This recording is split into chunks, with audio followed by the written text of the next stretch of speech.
Hey, how you doing? You know, some of you responded to something I had posted earlier and kind of plucked at my heartstrings. So I'm gonna respond back.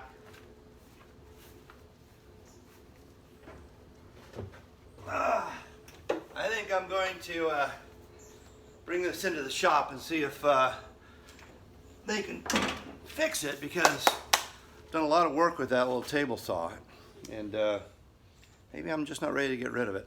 Anyway, today's alleged contradiction has to do with, again, with Cain. And the contradiction, according to this one webpage, was that Cain went out from the presence of the Lord. And yet, in numerous places in the Bible, Jeremiah 23 in particular, it says you can't hide from God, and God's everywhere. So how do you go out from the presence of the Lord?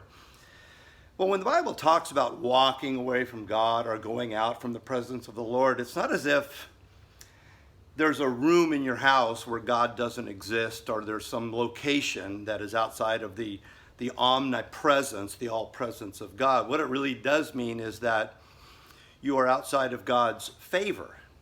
You are outside of God's grace. You're walking away from that. Even hell, oftentimes people will say hell is being separated from God. God is omnipresent. That means God is in hell.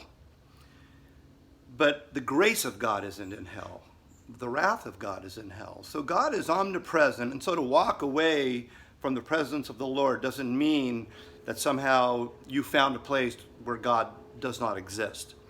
What it does mean is, and sadly, that you've walked away from the favored presence of God. So I hope that's sobering, and I hope it helps clear up that alleged contradiction. Thanks.